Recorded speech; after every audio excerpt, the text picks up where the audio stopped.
Banyak Saya banget. pernah lihat satu film dokumenter di mana salah satu tokohnya Mas Warnadi Siap. masak di apa Di di kapal. kapal, ya. Itu gimana cerita bisa masak di kapal? Gimana Ya, itu kan cerita? kita harus makan. Harus Ya, makan itu ya. ya, di kapalnya pasti ada alat masak kan. Jadi semua Itu kapal kecil. bentuknya kapal yang kecil yang Iya, kecil masak itu itu ya. 3 groston itu. Apakah nelayan tidak punya pilihan untuk bekerja di tempat-tempat yang bukan nelayan? Pekerjaan nelayan adalah pekerjaan paling akhir. Karena mohon maaf, ini kalau bicara kasarnya, kalau di penjara masih bisa tidur, ya walaupun Dapat dengan makan. walaupun dengan alas bantal dingin. Tapi kalau di laut, kita sewaktu-waktu berhadapan dengan badai, Badai. sewaktu-waktu berhadapan dengan ombak, jangankan apa lagi kerja, lagi tidur aja kita diganggu oleh ombak kan. Iya betul. Seperti itu penderitaannya. Jadi jangan salah, nelayan itu pekerjaan yang paling tidak suka oleh manusia. Karena pada hakikatnya manusia hidup itu di bumi, bukan di Pilihan laut. paling terakhir Iya, untuk bidang pekerjaan iya, apa karena tidak ada lapangan dan kerjaan. tetap miskin.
Jangan lupa like, share, komen, subscribe, dan bunyikan tombol loncengnya.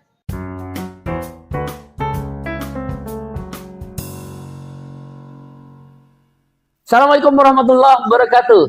Shalom. Om Swastiastu. Nama budaya. Salam kebajikan. Semoga kita selalu dalam keadaan sehat walafiat. Sesuai doa dan salam agama kita masing-masing. Kawan-kawan di seluruh pelosok tanah air, di penjuru negeri Indonesia yang kita cintai. Hari ini kita ingin mendengar apa sebenarnya yang terjadi dengan nelayan di Indonesia. Saya berkeliling dunia.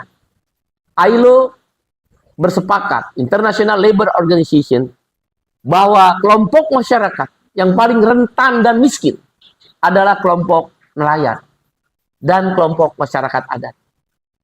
Karena itu dunia sangat memperhatikan kehidupan mereka.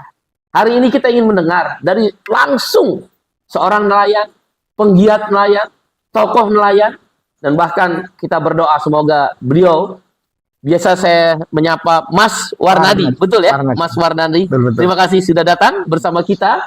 Beliau juga maju sebagai calon legislatif DPR RI dari Dapil Partai Buruh Dapil 9. Partai Buruh Dapil 9. Meliputi apa itu Mas Warnadi? Kabupaten Tegal, Brebes, dan Kota Tegal. Kabupaten Tegal, Brebes, dan Kota Tegal. Kita kenal dengan Pantura Barat kalau saya nggak Pantura salah. Barat. Ya. Saya sudah datang ke sana. Sungguh luar biasa. Hari ini kita berbahagia. Beliau mungkin berbagi cerita sekaligus kita mencari solusi. Saatnya mendengar. Silakan Mas Warnadi, apa yang bisa diceritakan? Mungkin dikenalkan dulu prolog. Terima kasih. Bagaimana kegiatan? Assalamualaikum warahmatullahi wabarakatuh. Waalaikumsalam Salam warahmatullahi sejahtera untuk kita semua. Amin, Perkenalkan, nama saya Warnadi, pekerjaan nelayan asli Tegal. Oh, tinggal di Tegal, Mas Tegal, Warnadi. Tegal. Oh, iya.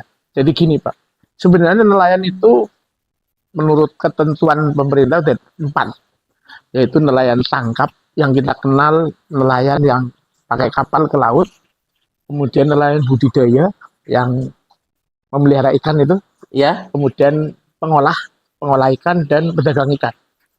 Dari 4 macam itu sebenarnya ada 2 definisi besar, yaitu nelayan pengusaha dan nelayan buruh. Oh, Seperti itu. Terbacanya Iya, ya. seperti itu.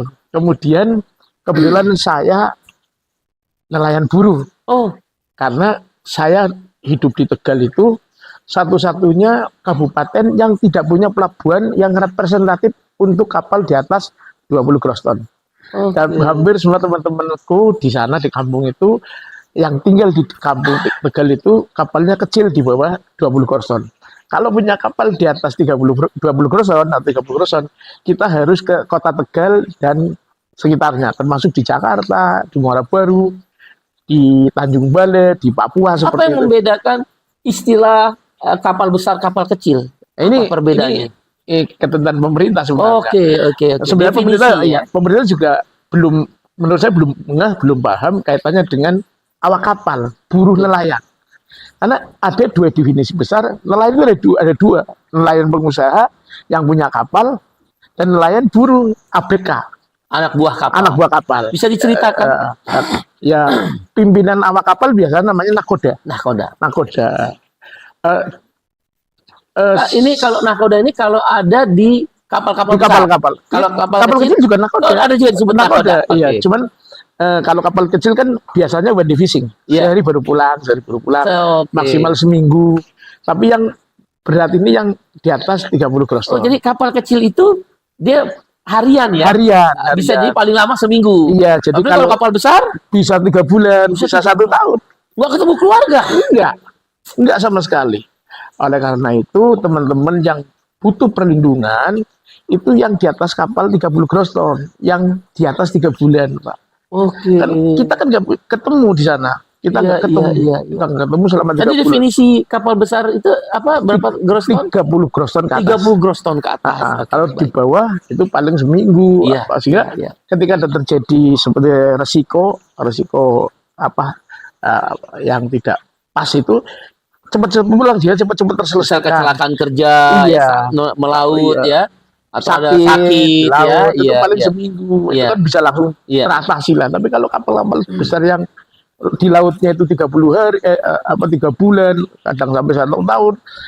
Yang namanya hidup kan 1 tahun itu kan bisa sakit, Iya. bisa apa, bisa Betul apa. sekali, betul. Nah ini kadang-kadang, bukan kadang-kadang lagi, itu ya pengobatannya nggak ada di laut. Oke. Nggak di Jadi laut. nggak ada istilah BPJS kesehatan. Nggak ada dia BPJS kesehatan. Bahkan mereka, para nakoda itu lebih mementingkan perbekalan ketimbang nyawa. Oh. Karena kapal-kapal di atas 30 gross ton itu kan perbekalannya hampir 1 miliar. Oh. Celakanya lagi, kami kawan-kawan awak kapal itu menerima upahnya itu menggunakan sistem bagi hasil. Oh, bagaimana maksudnya? Jadi ketika kapal melaut dengan segudang perbekalan, katakanlah 1 miliar atau apa berapa, kemudian nanti ketika pulang ikan itu dijual, dipotong untuk kos perbekalan, kemudian sisanya baru dibagi. Oh, bisa di bawah upah minimum dong. Berbulan-bulan mereka. Bahkan kadang-kadang nggak bawa duit. Kalau hasil tangkapannya tidak melebihi biaya operasional, itu bisa 1 tahun nggak bawa uang. Tanpa upah ya. Hanya dikasih makan, karena hasilnya kan kalau kita dapat. Kalau Dan faktanya ini banyak terjadi ya, Mas Warnadi. itu seperti itu yang jadi persoalan di Indonesia, khusus nelayan dalam negeri itu belum ada aturan yang mengatur terkait sistem upah bagi hasil. Oke, undang-undangnya nggak ada, Mas? Ada undang-undang. Ada, tapi nggak Ada. berjalan. Undang-undangnya hanya satu, itu Undang-Undang Nomor 16 Tahun 64 tentang sistem bagi hasil, yang sampai saat ini tidak pernah diimplementasikan oleh pemerintah, bahkan cenderung diabaikan. Tidak ada. Coba kita cek ahli perikanan Indonesia, termasuk Pak Menteri. Berarti ini Mas Warnadi, kalau dari cerita Mas Warnadi ini, dalam kelompok nelayan di Indonesia, secara umum lebih banyak buruh nelayan daripada pengusaha nelayan. Sangat loh Pak. Satu kapal itu kan katakanlah 40 awak kapal nih. 40 awak kapal. Banyak sekali. Iya, 40, 30 itu kan kapal besar itu. Iya. Kalau yang kecil kira-kira Iya, berapa, Mas? kalau kecil 10 mungkin 10, ya. 14, 5. Dan itu juga perahunya milik si pengusaha. Iya, kalau kapal di atas 30 gross ton itu hampir pasti semua pengusaha, Pak. Kalau yang di bawah, yang kecil ini, Ya kadang-kadang ada ada lah. yang punya nelayan, Ada. tapi ada juga pengusaha ya. Ada ya. Tapi tidak semua nelayan Tidak semua. punya. Oke. Kapal minimal itu awak kapalnya 2. Nah, awak kapalnya itu 2. satu yang punya kapal, ya satu yang ABK itu minimal. Tapi yang banyak itu 5, 10 itu yang di bawah yang kecil-kecil ya. yang di bawah 20 gross 20 ton. gross ton, ya. Tapi yang hampir pasti awak kapal itu lebih banyak, itu kapal di atas 30 gross ton. Kalau Oh, jadi di Indonesia ini, Mas Warnadi, para nelayan yang kita sebut nelayan Ya. itu lebih banyak bekerja di kapal yang di atas 30 gross ton tadi. iya, Oh, Iya. makanya disebut buruh nelayan. buruh nelayan. Jadi bukan sekedar nelayan seperti kita kenal Enggak. masa lalu, punya Enggak. perahu. Enggak. Dia sekarang enggak lagi berubah. Mestinya pemerintah sudah menetapkan bahwa nelayan itu sudah menjadi industri karena modal di atas 1 miliar. Modal dari 1 miliar minimal perbekalan tadi. Perbekalan itu bisa sampai 1 miliar. Iya. Yang jadi persoalan ketika kita menggunakan sistem bagi hasil itu tidak diatur mekanismenya oleh pemerintah sampai hari ini. Kebetulan Pak, saya 2001 sampai 2019 itu saya sebagai ketua HNSI, Himpunan Nelayan Seluruh Indonesia NSI. di Kabupaten Tegal. Itu saya dan satu-satunya kabupaten yang tidak punya pelabuhan. Nggak punya Sehingga pelabuhan. kebetulan pengurusnya bukan pengusaha, saya sendiri. Yang lain itu hampir mayoritas pengusaha. Di HNSI. Di HNSI. Pengusaha nelayan. Iya. Bukan buruh Bukan nelayan. Sehingga suara yang didengarkan oleh pemerintah ya pengusaha nelayan. Pengusaha. Sehingga sampai hari ini sistem upah bagi hasil tidak dikenal oleh pemerintah. Tidak menjadi mungkin ya dikenal cuma Tidak menjadi perhatian. Tidak menjadi perhatian. Ada undang-undangnya tapi tidak diterapkan. Tidak diterapkan. Karena suara nelayan itu adalah suara pengusaha Suara nelayan. pengusaha nelayan. Kita baru tahu itu ya pemirsa ya, kawan-kawan di seluruh saya tanah jujur air. aja saya mundur jadi ketua HNSI ya karena itu. Karena Oke. ketika ada penetapan bahwa santunan kepada teman-teman nelayan di Jawa Tengah itu hanya 16 juta. Saya keluar malu lah karena kebetulan saya ya tadi tahun 2009 itu pernah gabung jadi pengurus partai buruh sehingga saya agak tahu bahwa ini nggak benar ini karena BPJS saja 50 juta, santunannya 16 juta. Oh, jadi cuma santunan 16 juta. Itu iya kesepakatan pengusaha, Dan kesepakatan apa kita sebutnya? Buruh nelayan lah ya. iya benar. Buruh nelayan itu tidak didaftarkan di BPJS Ketenagakerjaan. Ada, sebagian ada, Pak. Ada. Ada karena Tapi diwajibkan. ketika dia mendapat haknya, ada potongan-potongan nggak sesuai dengan aturan. Iya, seperti itulah. Oke. Ada kasus, Pak. Ada kawan hari ini masih ada dan kami advokasi juga mentok kecelakaan kapal. Mohon maaf, matanya Pecah. pecah kena tali. Ketika sakit begitu kebetulan hari Minggu masuk ke rumah sakit. Di rumah sakit itu langsung karena buru-buru ini ditangani dibiayai langsung oleh pemilik kapal, agak baik lah. Setelah dirawat kemudian sembuh, orang ini kan matanya hilang. Padahal dia didaftarkan di BPJS sampai hari ini belum ada ganti. Padahal itu termasuk kategori kecelakaan kerja. Di laut. JKK, jaminan kecelakaan kerja ya. Itu sampai hari ini. Kami udah lapor ke Visa Center. Kebetulan di Tegal ada Visa Center yang diresmikan oleh Pak Menteri Edi Prabowo itu. Hari ini juga Visa Centernya tutup. Udah nggak jalan lagi. nggak jalan lagi. Seperti itu kondisinya. Sudahlah upahnya terkadang nggak dapat, yang hasil melaut, Ya. beban ongkos lebih besar dari tangkapan, kemudian juga makanan tidak layak selama melaut, tidak ada masa depan terhadap jaminan sosialnya. Nggak ada. Itulah yang dialami oleh para nelayan. Ya. Bahkan saya pernah, ya istilahnya advokasi ya. Ada kawan-kawan Jawa nih, Tegal, Indramayu itu kerja di Tanjung Balai. Kemudian di sana karena sesuatu hal nakodanya di PHK, sepihak oleh pengusaha. Begitu nakoda di PHK kan otomatis kapal dikunci. ABK 30 orang itu telantar loh Pak. Gak ada yang kasih makan. Kami yang minta kasih biaya untuk pulang ke Jawa. Dan memang nggak ada mekanismenya. Pemilik kapal ketika MHK nakoda juga kan mereka perjanjian nggak ada aturannya, Pak. Nggak ada aturannya. Nggak ada aturan. Iya. Hanya kesepakatan kalau pemilik kapal dengan nakoda. Ketentuannya di mana aturannya nggak ada. Nggak ada. Ada yang namanya PKL, perjanjian kerja di laut. Juga lucu. Oh, namanya PKL? Iya. Perjanjian kerja di laut. Kerja laut, Oke. iya. Ada itu kemarin setelah Bu Susi itu Iya. terbit itu. Anehnya di dalam ketentuan itu kan upah kerja di atas kapal kan 2 kali UMP. Oh begitu Pak ya? Iya, 2 kali UMP menurut per undang-undang. bulan. Iya. Tetapi faktanya di PKL 3330 benar tanda tangan tuh. Kita silakan cek Dan benar. fakta di lapangan tidak pernah para buruh nelayan ini menerima upah 2 kali UMP. Nggak pernah. Bahkan tidak mendapatkan upah, hanya makan saja, melaut berbulan-bulan hanya karena biaya tangkapan Lebih besar ketimbang operasinya. lebih rendah biaya Lebih rendah, tangkapan iya. daripada operasinya. Seperti itu kondisinya, sehingga memang betul-betul ini tidak disampaikan karena pemerintah tahunya ya HNSI. Padahal HNSI berisi boleh Pengusaha-pengusaha dikatakan 99% adalah pengusaha. pengusaha nelayan Iya. tadi. Ini sebuah pengetahuan yang harus kita benar-benar pahami dan kita akan melakukan advokasi dan perjuangan. Tidak disuarakan awak kapal istilahnya, awak kapal perikanan itu. Karena mereka juga kalaupun buruh nelayan mau melawan, nggak ada serikat nelayan yang benar-benar buruh ya, sehingga bisa dipecat gitu ya. Mereka kan kerja parsial, Pak. Satu kapal 30 orang, satu kapal 30 orang. Oh. Dan mereka nggak pernah ketemu. Iya. Serikat petani aja yang di darat aja kita organisasi itu sulit. Buruh pabrik yang jelas ya, itu kita kan buruh, kita organisasi sulit, apalagi nelayan kerja reguler dan tidak pernah ketemu, jarang ketemu.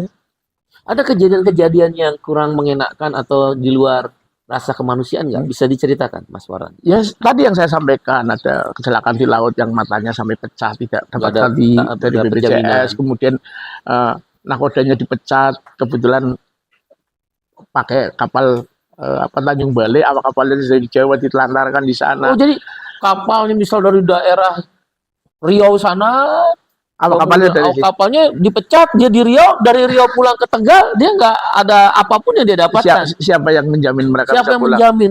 Oke. Siapa yang jamin? Kemudian ada kecelakaan kerja, Iya. tidak dapat tidak Nggak ada istilah pesangon, Nggak Pak, ya. ada istilah Jangankan pesangon, upah aja nggak upah jelas. aja nggak jelas. Iya. Tergantung. BPJS gimana, Mas Waran? Ya tadi BPJS didaftarkan, hanya didaftarkan saja. Proses apa tadi klaimnya susah banget. BPJS Kesehatan? Boro-boro paling tenaga kerjaan. Nah, kan ada istilah di BPJS Kesehatan itu PBI, penerima bantuan iuran buat orang miskin. Kawan-kawan nelayan misal di Tegal atau Pantura Barat Zamannya Bu Susi pernah ada. itu melalui Jasindo, tapi hanya Oh, Jasindo bukan. Yang BPJS Kesehatan berarti nggak ada. belum. Mas Warnadi dapat kartu yang semacam. Enggak, saya belum mengetahui. Kawan-kawannya juga nggak. Enggak. Yang ada itu kalau berangkat di BPJS tenaga kerjaan, kemudian Nah, sekarang kalau keluarga sakit, siapa yang nanggung? ya enggak ada lah. Padahal ada keluarga yang ditinggal selama 10 bulan. 10 bulan. Lah, anehnya lagi kan ada 11 kriteria pekerja paksa.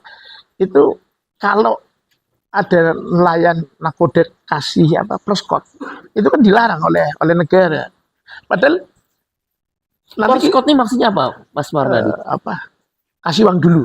Oh, kasih uang di muka. Iya, kasih uang di muka. Itu Iya. kan menjadi parameter kerja paksa itu. Dan Eh. salah. Tetapi buruh ini kan butuh, kan ditinggal di laut selama 10 tahun, 10 bulan. Iya, tidak ada komunikasi. Kan di laut kan HP nggak ada sinyal. Iya. Bahwa HP juga percuma kan, paling kalau pinggir-pinggir itu bisa ada sinyal. Itu di praktek nggak ada komunikasi sama sekali. Pertanyaan saya sederhana. Saya kebetulan kan ILO governing body ya, salah satu pengurus Badan Perserikatan Bangsa-Bangsa di kantor di Geneva. 1 tahun saya bersidang, 1 tahun 4 kali saya bersidang. Kami sudah mengeluarkan ILO dalam hal ini, saya workers group, ada employers group, ada juga government group. ILO di bawah dirjen ILO itu sudah mengeluarkan konvensi ILO terhadap perlindungan Iya, buruh iya. maritim, Kalau yang nggak salah, alat buah kalau nggak salah kapal. 118 kalau Ya, nggak salah. itu teman-teman tahu nggak buruh nelayan itu? Nggak ada, Nggak ada yang tahu. nggak ada yang tahu. Komunikasi Jangankan konvensi ILO, undang-undang perlindungan anak buah kapal dan nelayan aja nggak ada. nggak tahu. Dan PKL yang jelas-jelas menurut undang-undang Kerjanya kerja di laut itu iya, tadi, PKL. Iya, itu aja 2 kali UMP. Kalau Muara Baru Muara Angke kan berarti 10 jutaan kan kalau UMP-nya 4,9 itu kan. Itu digaji 30.000 per hari, mau dia 30.000 per per hari. hari dan ditandatangani oleh Sabandar. Di tanah Sahabanar ini apa ya? Sabandar itu Teman-teman belum tentu tahu. Sabandar itu sebuah pelabuhan di situ kan ada Pengelolanya, pengelolanya. manajemennya, Iya. namanya Sahbandar. Sabandar. Ada Sabandar dari perikanan, ada Sabandar dari Kementerian Perhubungan. Secara logika, misal katakan laut di Muara Karang lah ya, Iya, Jakarta, iya, UMP 4,9 juta, harusnya dengan PKL perjanjian kerja di laut Ya, kali satu- 2. Iya kali 2. Berarti sekitar 10 juta. 9,8, 10 jutaan, Iya, 10 jutaan. Tapi 30.000 sehari saja mau Mau turun jadi nelayan. tanda tangan di PKL-nya. Dan pemerintah itu tahu. Dan Syah Bandar tanda tangan. Iya. Padahal dia tahu itu melanggar aturan. Ya enggak, mungkin karena dianggap bahwa PKL itu kesepakatan kerja antara pemilik kerja dan penerima kerja. Ya sama saja. Misal seseorang buruh pabrik, dia datang melamar ke satu pabrik, andaikan nggak ada upah minimum, kalaupun ada upah minimum, si pengusaha, misal Jakarta 4,9 juta upah minimum, dia mau si buruh tanda tangan dengan 3 majikan, juta. katakanlah 3 juta. Sebenarnya kan melanggar. Ya.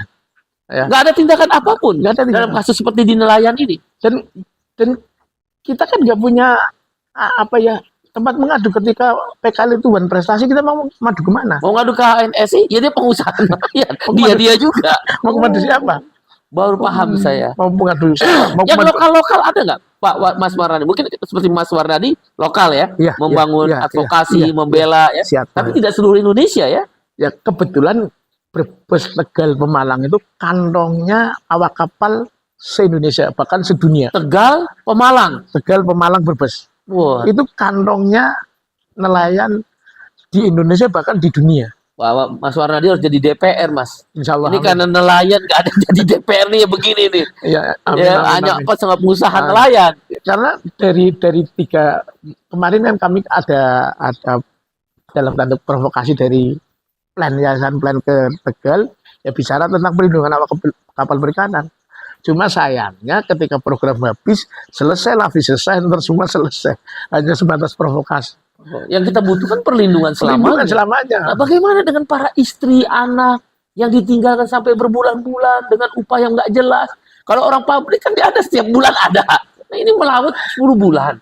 Istri ditinggal tuh bagaimana? Dari mana dia makan itu? Seperti itulah kondisi. Ngutang. Ya, Dengan harapan ketika suaminya pulang melaut ada uang. Ternyata uang nggak ada. Iya. Dikejar-kejar rentenir. ya seperti itu. Sehingga apa yang ada digadaikan. Apa saja Apa digadaikan. saja yang digadaikan. Apa saja dijual. Itulah yang menjelaskan kenapa kampung nelayan di seluruh dunia itu termasuk Indonesia Iya. miskin. Jadi kesenjangannya itu luar biasa kalau di nelayan. Kalau pemilik kapal mayoritas orang-orang kaya karena modelnya minimal itu kalau kapal di atas 30 groson Groson. itu minimal 2 sampai 5 miliar, tapi awak kapalnya praktis tidak punya jaminan sosial. Praktis sehingga kesenjangannya luar biasa. Bagaimana dengan kapal yang kecil tadi? Nah, kalau Apa kapal yang kecil, terjadi kesedihan-kesedihannya? kalau kapal yang kecil masih mending karena kepantau kan sehari one day fishing pulang. Sehari, Ya, kalau ada Sehari masa pulang. kalau tidak bawa uang ya udahlah tidak bawa uang sehari kan bisa kerja yang lain, bisa apa kalau lagi Bisa kerja serabutan. iya, kalau lagi kosong, lagi Iya, tidak iya, dapat dia bisa kalau musim panen ikut menjadi petani, kalau dekat pabrik ikut menjadi buruh bongkar muat, kemudian kalau lagi rame kan yang namanya musim ikan kan Tapi sesungguhnya dari hasil nelayannya tidak cukup. tidak cukup Maka dia serabutan. rabutan. Jadi buruh bongkar muat, jadi petani musiman, pedagang pergi ke Jakarta, Iya, begitu ya. seperti itu kondisinya. Dia terselamatkan oleh situasi waktu, Iya, bukan karena pendapatan. bukan karena situasi seperti itu, karena ketika katakanlah musim ombak kan bisa seminggu, bisa 2 minggu, ya mereka beralih profesi.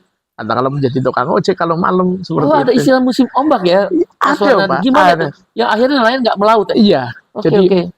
ada musim yang nelayan bisa melaut kalau kapal kecil ya. Iya. Kapal di bawah 10 groson itu kan Iya. kapal kecil kan. Iya. Ya, yang APK-nya 5 kadang 10. Itu kalau musim lagi nggak baik dia nggak berangkat karena ombak gede kan otomatis nggak berangkat. Nggak bisa. Kalau kapal Kemudian- besar bisa. Kalau kapal besar bisa. Kalau sudah terlanjur di laut mau 1 tahun mau 2 mau Berapa bulan? mau berapa pun. bulan bisa. Atau dia tinggal transkip solar, tinggal antar, tinggal apa. Ini sekarang zaman sudah canggih. Cuma ya tadi kaitannya dengan ketika ada orang sakit, modelnya aja 1 miliar. Kan ya, pur-pur nggak ada rumah sakit, mau pulang dia rugi, padahal istrinya bagi hasil. Ya korban kan 1 orang ketimbang satu kapal. Sehingga memang orang meninggal di laut kayaknya sudah biasa, lebih baik. Kayak katakanlah mohon maaf, ya lebih baik matilah ketimbang pulang pergi bawa perbekalan seperti itu. Dan banyak orang mati di laut. Ya memang faktanya kan demikian. Dan negara nggak hadir. Ya sampai hari ini ketentuan upahnya aja belum diatur sampai hari ini. Indonesia merdeka katanya sudah 78 tahun. 78 tahun kita merdeka baru Kita belum- kemarin ya. Kita nggak ada aturan tentang skala upah untuk teman-teman awak kapal. Nggak ada. Siapa yang ngomong sudah ada? Nggak ada. Kalau ada, saya ingin tahu seperti apa. Karena antara Pekalongan, Pemalang, Jakarta itu beda semua sistem pengupahannya. Tergantung suka-suka pemilik kapal. Jadi Brebes, Pemalang, Tegal ini tadi ada pusatnya. Pusat awak kapal, Pusat awak kapal ABK. pelabuhannya besar, Pak. Enggak, justru karena tidak punya pelabuhan itu mereka bekerja di laut, kemudian ke Jakarta, ke Merauke, ke Muara Baru. Ada pengusaha asing yang memiliki kapal di atas 30 gross ton. Kalau justru karena di Tegal tidak ada kapal, tidak ada pelabuhan kabupaten ya besar, sehingga orang-orang ini itu justru kerja di luar kabupaten. Nah, seperti itu. Jadi karena di situ nggak menyediakan lapangan kerja, ya mereka pergi ke yang ada kan. Dan kebetulan kalau saya pernah kumpulin teman-teman nakoda di Tegal, itu ada 823 orang nakoda yang aktif, pemegang ankapin yang sedang melaut. Itu ada 823 orang. Dan itu nakoda semua. Artinya kan awak kapalnya kalau satu kapal 30 berapa kan seperti itu. Banyak Saya pernah lihat satu film dokumenter di mana salah satu tokohnya Mas Warnadi Siap. masak di Di kapal. kapal. Itu gimana cerita bisa masak di kapal? Gimana Ya, itu kan cerita? kita harus makan. Harus Ya, makan itu ya. di kapalnya pasti ada alat masak kan. Jadi semua Itu kapal bentuknya kapal yang kecil yang ya kecil masak itu ya. 3 groston itu. Kalau yang besar itu dia kayu atau udah mulai besi? Nah, sementara ini kapal sampai 60 groston sampai 100 groston masih kayu. Kayu masih ya? Masih kayu. Itu masak juga di situ. Masak juga. Masak juga kan. Jadi di kapal itu ada kepangkatan ya. Heeh. Pertama nakoda, Iya. kemudian kedua juru mesin, kemudian nanti ada juru bidang, juru Termasuk juru payah, masak. termasuk juru masak. Kemudian yang paling katakanlah paling rendah jabatannya awak kapal. Awak kapal. Itu ya enggak Yang pokoknya menangkap iya, gitu ya. tarik-tarik Pas makan ya Iya, makan, iya. disuruh ini ya suruh Iya, ini, begitu ya. seperti itu. Dan kerja di laut itu enggak 8 jam, 24 jam. 24 jam. Karena situasi di laut itu kan kondisional. Katakanlah kita lagi tidur nih, ombak datang, masa kita tidur terus sih? Balik kapal kan? Oh, nggak bisa, Mas ya? Iya, Ketika ombak datang lagi istirahat tidur bisa bangun. iya harus Bangun tuh tengah hari, iya, harus tengah malam dini hari. harus mengkondisikan kapal kan, mengkondisikan alat tangkap kan, semua harus dikondisikan. Pengertian dikondisikan apa itu, Mas? Ya contoh katakanlah kapal ada jaring nih, Heeh. jaring gillnet katakanlah. Waduh badai, Iya. ya harus diputus, ditinggal dulu, Ditinggal jaringnya. dulu iya. Nah kalau tidak kan kapal tenggelam. Jadi di laut itu 24 jam standby. Bertaruh nyawa ya, Mas? Semua yang di laut. Kerja di darat orang jatuh itu nggak masalah. Kalau di laut orang jatuh Mati. Hilang langsung. Sering nggak, Mas, itu kejadian ya badai? sering. Ya namanya di laut. Namanya di laut. Untung sekarang itu udah peralatannya canggih. Lebih canggih ya. Ya sehingga alhamdulillah GPS gitu ya. Jadi ketika ada datang badai ada informasi. Cuaca bisa diprediksi Semua ya. diprediksi. Kalau 20 tahun yang lalu masih Kompas ya masih sulit dan sekarang masih agak mendingan. Tapi secara teknologi kapal, tapi nasib awak kapal Tidak masih berubah. yang sama. Tidak berubah. Tidak Berpuluh-puluh tahun. Celakanya lagi gini Pak, ini saya mau cerita. Iya. Kapal di atas 30 groston itu BBM-nya non subsidi loh. Oh. Non subsidi. Harga sekarang Pertamina 14.000. Nah, Berapa? 14.000 1 liter. Solar. Solar, iya. Sedangkan di darat orang mobil pakai Pajero, pakai apa, itu non bisa subsidi. Kita awak kapal yang katakanlah tidak punya modal sama sekali, hanya bawa pakaian dan tenaga, kemudian semangat ke kapal, itu perbekalan senilai sekian yang 60% itu bahan bakar itu non subsidi loh Pak. Dan itu kita bayar melalui sistem bagi hasil. Ini Jadi nggak ada peran negara terhadap perlindungan buruh nelayan yang bekerja sebagai awak kapal karena dia akan menanggung beban biaya terhadap ongkos solar iya. yang non subsidi. Non subsidi. Karena nanti kan akhirnya adalah bagi hasil untuk Iya, mendapatkan iya. upah. Sedangkan solar salah satu Komponen komponen yang paling 60%. besar, 60%. Luar biasa sekali. Iya, kita beli non subsidi nih. Penderitaan. Dan kita nelayan. Padahal tadi mobil-mobil mewah Boleh. mendapatkan solar subsidi di Subsidi, pom bensin. Ada kan jatahnya kan itu subsidi.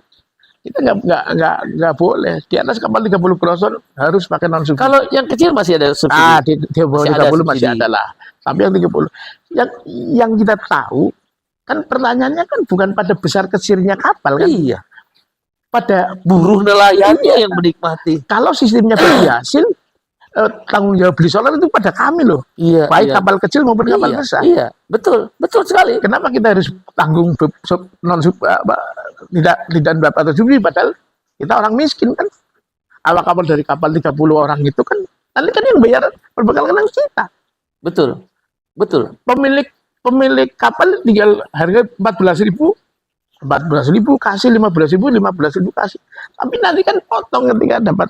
Iya, bagi hasil di Iya. akhir kan. Celakanya lagi Pak, pemerintah itu tidak mengawasi apa sih ini perbekalan yang dibawa ke laut itu apa saja, terus harganya berapa, kemudian komponen yang dibawa itu layak enggak, apakah ini beban awak kapal, apakah ini beban perusahaan, seperti itu kan.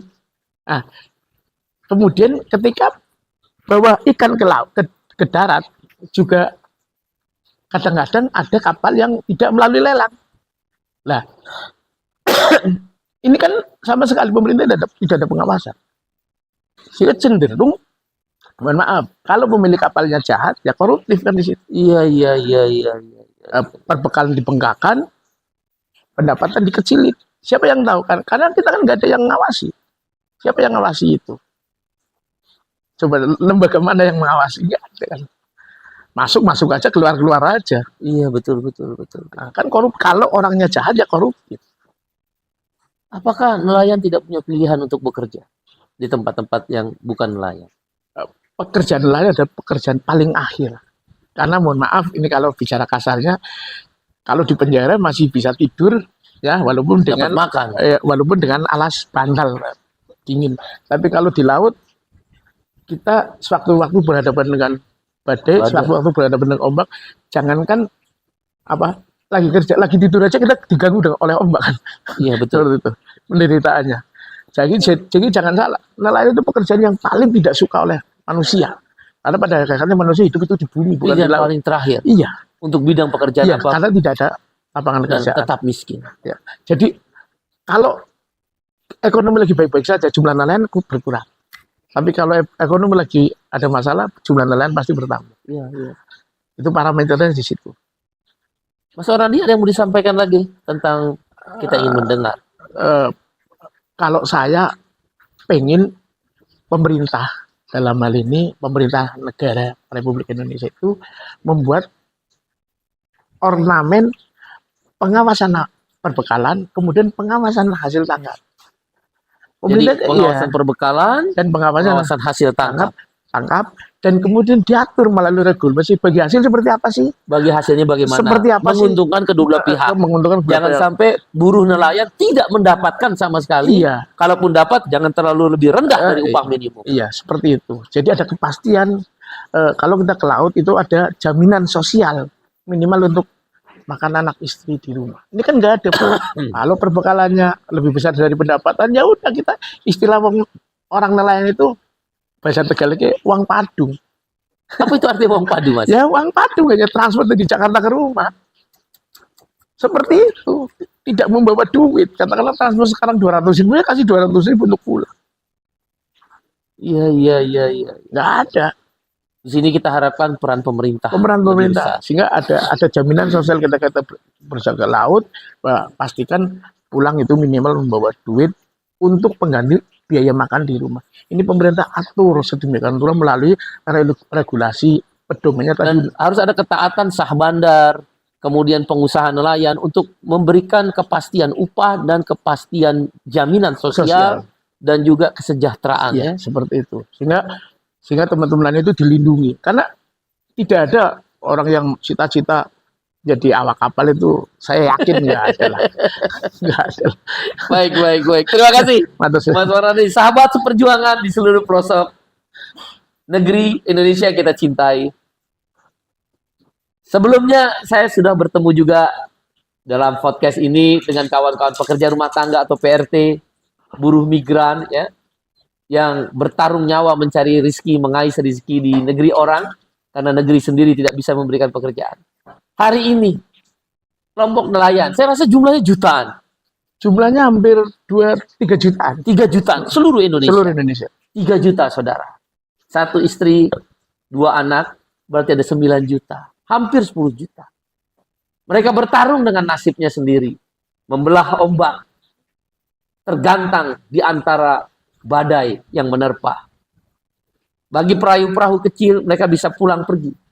Tapi tak cukup uang yang didapat. Mereka bisa bekerja serabutan.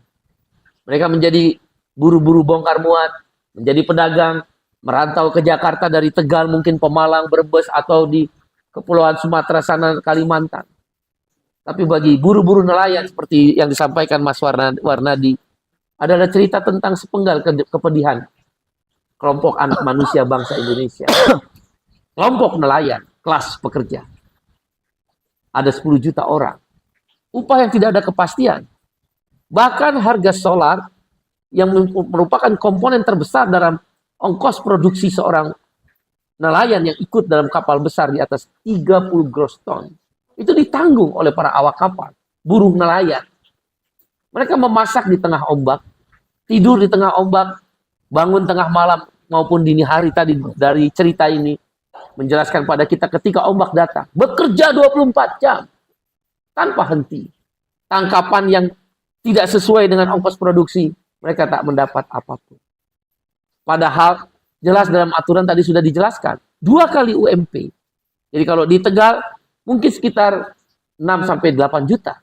Di Jakarta dan kota-kota besar lain yang ada nelayannya mungkin sekitar 10 jutaan. Jangankan 6-8 juta atau 10 juta yang mereka dapat.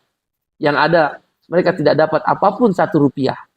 Karena ongkos tangkapan dengan ongkos produksi lebih besar ongkos produksi. Dan mereka menanggung beban. Tadi mobil Pajero, mobil-mobil mewah, Mercedes-Benz, mereka mendapatkan subsidi solar. Tapi para nelayan yang bekerja ikut dengan sistem upah membagi hasil, menanggung beban terhadap ongkos solar yang non-subsidi. Di mana negara? Bahkan yang meninggal dibuang ke laut. Yang sakit harus menanggung derita. Dan yang paling pedih, istri dan anak mereka. Ketika suami berlaut bulan-bulanan, bahkan sampai tahunan, dengan menggunakan kapal besar tadi, mereka tak tahu apa lagi yang bisa diambil. Semua tergadai, motor, bahkan rumah, perabotan. Mereka terlibat pada hutang-hutang yang tak ada putusnya. Di mana negara? Maka kita sebagai kelas pekerja, saatnya membangun satu regulasi yang lebih memastikan upahnya berapa, jam kerjanya berapa, jaminan kesehatan, jaminan pensiun, jaminan sosial-sosial lainnya yang diperjuangkan juga oleh Partai Buruh, jaminan makanan. Ketika mereka melaut, pastikan anak dan istrinya mendapatkan jaminan makanan dari negara. Karena mereka ada kelompok yang paling rentan dalam kemiskinan. Itulah jaminan makanan. Jaminan pendidikan. Tadi Mas Warnadi mengatakan, andaikan boleh memilih, pekerjaan nelayan adalah pekerjaan terakhir yang dipilih. Itu jawaban selalu para nelayan. Tapi kalau ada jaminan pendidikan, anak-anak para nelayan bisa bersekolah. Mereka bisa meningkatkan taraf hidup keluarganya. Kalau kelak menjadi nelayan, mereka punya perahu besar yang dimiliki oleh kelompok-kelompok. Negara harus memberikan gratis perahu-perahu besar untuk nelayan. Jadi pemilik perahu adalah para nelayan. Solar harus solar subsidi. Bahkan kalau perlu digratiskan. Nanti kan ada pajak. Disitulah negara mengambil. Dan ketika anak-anak bisa bersekolah, daya beli masyarakatnya meningkat di nelayan, dia akan menimbulkan daya beli konsumsi. Dari konsumsi itulah ada pajak makanan, pajak barang. Tapi perahu harus digratiskan, solar harus digratiskan, jaminan makanan untuk keluarga ketika ditinggal oleh para nelayan yang melaut, jaminan pendidikan, jaminan air bersih. Karena kampung nelayan air bersih sangat sulit untuk didapatkan. Bahkan mahal, termasuk di Cilincing, Marunda. Harga 1 liter air bersih lebih mahal dari 1 liter harga solar atau harga bensin. Dan juga bagi penting adalah jaminan saat mereka menganggur. Terutama kapal-kapal kecil ketika datang angin besar. Jaminan kesehatan. Banyak yang tidak mendapatkan PBI, penerima bantuan iuran di dalam BPJS Kesehatan. Kita akan berjuang untuk itu. Nenek moyangku, orang pelaut. Itu adalah nyanyian. Kita masih seorang pelaut menjelaskan negara maritim. Ketika kita SD, saya ingat sekali. Mas Warnadi juga saya pikir demikian. Saudara, jayalah nelayan Indonesia. Kita akan berjuang bersama. Meyakinkan jaminan sosial, upah yang layak. Perumahan-perumahan nelayan harus dilakukan renovasi dengan biaya negara. Sehingga mereka bisa hidup layak, hidup bersih. Jangan sampai ada stunting. Ada nggak stunting? Busung lapar. Banyak sekali. Karena pendapatan orang tua tidak menentu, kemudian belanja ngutang nggak boleh, otomatis mengurangi Stunting ya, busung lapar, belanja, gizi, gampangnya gizi buruk dan gizi stunting. buruk. Betul. Sebenarnya kan sederhana. Kalau pemerintah ingin tidak ada stunting, tidak ada busuk lapar, ya upah tadi yang layak, termasuk nelayan. Sehingga nelayan punya daya beli. Nelayan punya daya beli. Ketika ditinggal oleh suaminya, ada kepastian di sini. Sehingga memenuhi gizi. Memenuhi gizi. Ibu-ibu yang air susunya tak lagi bergizi untuk anak-anak nelayan. Satu lagi, Bang. Satu lagi. Pemerintah ini pajak yang dikenakan ke kapal-kapal yang namanya PNBP itu kan tinggi banget.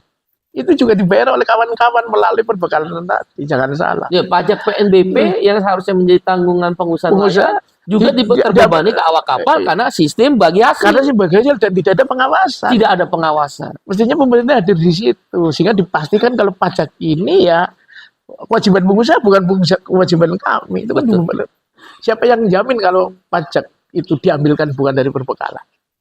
Nggak ada kan? Karena tidak diatur mekanismenya. Menurut pemerintah yang saya sampai hari ini nggak bisa habis pikir, dengan modal sekian miliaran per kapal itu cukup, nelayan nggak usah dikasih regulasi, kan sudah menggunakan asas musyawarah mufakat.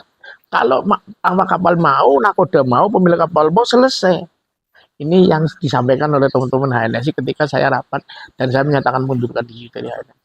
Asas musyawarah mufakat. Itulah kunci yang disampaikan oleh Mas Warnadi. Awak kapal, pemilik perahu, dan anak buah kapal maupun nahkoda.